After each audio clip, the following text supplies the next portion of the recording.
Saudamos a todos na paz de nosso Senhor Jesus e os convidamos a meditar hoje sobre o tema O Poder do Pecado, com base no texto de Romanos 6, versículos 12 ao 14, bem como também nos auxiliando o texto de Gênesis 3, 8 a 11. Lemos assim em Romanos 6, 12 a 14. Não reine, portanto, o pecado em vosso corpo mortal, de maneira que obedeçais às suas paixões, nem ofereçais cada um os membros do seu corpo ao pecado, como instrumentos de iniquidade, mas oferecei-vos a Deus como ressurretos dentre os mortos, e os vossos membros a Deus como instrumentos de justiça. Porque o pecado não terá domínio sobre vós, pois não estáis debaixo da lei, e sim da graça. Que Deus, o Espírito Santo, nos acompanhe em nosso meditar hoje. Amém. Adão, onde estás? Sim, onde estás? A primeira pergunta que Deus dirige ao ser humano. Curioso, Deus é onipotente, Ele tem todo o poder, Ele é onipresente, está em toda parte, Ele é onisciente, Ele sabe todas as coisas. Precisava Ele perguntar para Adão, onde estás? No Salmo 139, lemos assim, Deus, sabes quando me assento e quando me levanto. De longe penetras os meus pensamentos. Tal conhecimento é maravilhoso demais para mim. É sobremodo elevado, não o posso atingir. Versículos 1 e 6 do Salmo 139. Deus sabia onde e em que situação Adão se encontrava. E Adão, ele sabia onde ele havia se metido? Qual foi a resposta de Adão? Primeiro ele diz, ouvi a sua voz, ouvi os seus passos no jardim. Segundo, diz ele, fiquei com medo. Terceiro, descobri que estava nu. E quarto, diz ele, me escondi. Sim, perfeito. Adão tem consciência de que havia feito algo errado. Aquela comunhão e intimidade com Deus havia sido rompida por ele. Deus, então, lhe faz mais duas perguntas. Primeira, quem lhe disse que você estava nu? Versículo 11. A própria consciência de Adão o denunciou. Impressionante. Sempre que alguém é flagrado nu, é levado a cobrir suas partes chamadas íntimas, nem que seja com as próprias mãos. Aliás, a que tipo de nudez Adão se refere? Penso que ele se sente obsceno, indecoroso, indecente, imundo diante de Deus. Este é o estado em que a rebeldia contra Deus, o pecado, coloca o ser humano. Segunda pergunta que Deus faz a Adão. Adão, você comeu do fruto da árvore da qual lhe proibi comer? O pecado começa a funcionar. Entra em ação o mecanismo chamado de transferência da culpa. Adão a transfere para Eva, Eva para a serpente. E quem criou a serpente? Pois é, acaba por jogar a culpa no próprio Deus, o Criador. Esse mecanismo, aliás, ele acompanha a humanidade até os dias de hoje. Deus, porém, providenciou um outro procedimento. Ele mesmo, Jesus, levou em seu corpo os nossos pecados sobre o madeiro, a cruz. Por suas feridas, vocês foram curados, diz o apóstolo Pedro, na primeira carta, capítulo 2, versículo 24. A culpa é nossa, mas Jesus a assumiu em nosso lugar ao morrer na cruz.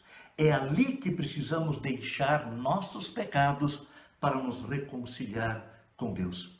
Por isso, Não deixe que o pecado reine ou domine o seu corpo mortal. Romanos 6, versículo 12.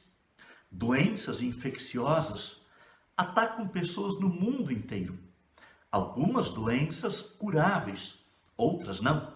Por causa de uma agulha contaminada, uma infecção se espalhou pelo corpo de um paciente em um hospital.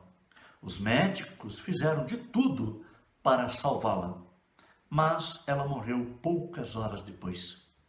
Doenças mortais incluem câncer, Covid-19 e tantos outros.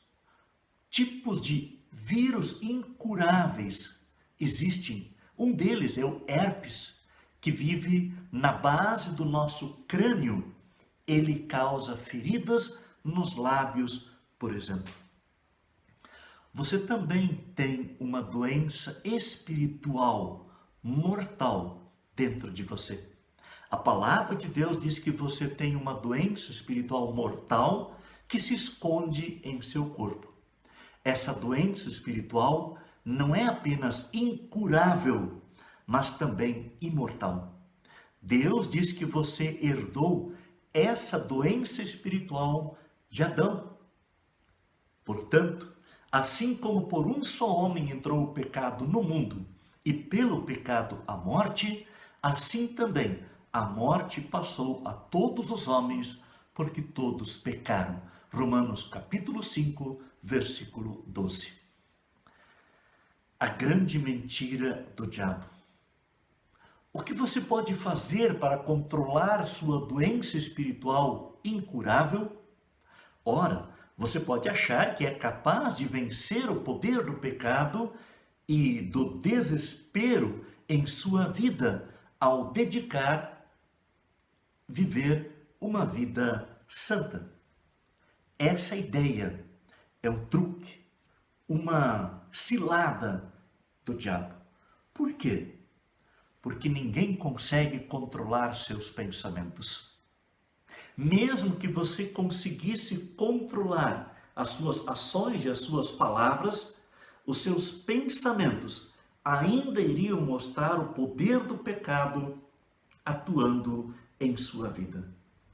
Você pode tentar evitar isso quanto quiser, mas o poder incurável do pecado que vive dentro de você nunca deixará de gerar pensamentos maus em sua mente. É por isso que Jesus nos diz em Mateus 15, versículo 19: porque do coração procedem maus desígnios, homicídios, adultérios, prostituição, furtos, falsos testemunhos, blasfêmias. Por causa do poder incurável do pecado dentro de si, o apóstolo Paulo foi forçado a confessar em Romanos 7, versículo 18 ao 20. Porque eu sei que em mim, isto é, na minha carne, não habita bem nenhum, pois o querer o bem está em mim, não porém o efetuá-lo. Porque não faço o bem que prefiro, mas o mal que não quero, esse eu faço. Mas se eu faço o que eu não quero, já não sou eu quem o faz, e sim o pecado que habita em mim. Estimados, há uma boa nova para você. Deus lhe oferece um remédio para controlar sua doença espiritual mortal. É que, embora sua doença espiritual seja incurável e esteja sempre com você, o poder do pecado pode ser contido. Quando Paulo diz: não deixem que o poder do pecado domine o corpo mortal de vocês, Romanos 6,12, ele não está simplesmente dando um conselho filosófico ou de autoajuda. Ele está lhe dando o remédio de Deus. E através do remédio de Deus, chamado batismo, Deus em Cristo se torna intimamente unido com você novamente e começa a lutar contra Satanás e o poder do pecado dentro de você. Quando você é unido a Cristo no batismo, ele vem viver dentro de você, dando a você a certeza divina que diz: maior é aquele, Jesus, que está em vós do que aquele, Satanás, que está no mundo. 1 João capítulo 4, versículo 4. Mas, como você recebe o remédio divino que controla o pecado? Como você toma o remédio vivo de Deus? O próprio Jesus responde ao dizer: se alguém me ama, guardará a minha palavra. E meu Pai o amará, e viremos para ele e faremos nele morada. João 14, versículo 23. Uma vez unido ao Salvador no batismo, Jesus continua a viver em você para combater o vírus do pecado quando você permanece em sua palavra. Mas como você permanece na palavra? Como você pode tomar regularmente o remédio divino que derrota o pecado, o diabo? Vamos lá. Quando você ouve mensagens centradas em Cristo, nos cultos, você recebe Jesus como seu remédio através do ouvido. Você recebe Jesus como seu remédio que subjuga o diabo através de seus olhos. Quando você toma a sua Bíblia e lê ela diariamente em suas devoções, individualmente ou com a família. Você recebe Jesus através de sua boca, ao tomar a Santa Ceia regularmente, através da qual ele vem até você, entra em você e luta contra o poder do pecado que está dentro de você. Estimados, muito embora o poder incurável do pecado viva no fundo do seu ser, agarre-se todos os dias à promessa de Deus. Maior é aquele, Jesus, que está em vós, do que aquele, Satanás, que está no mundo. 1 João 4, versículo 4. Que o bondoso Deus nos abençoe a todos, agora e sempre. Amém.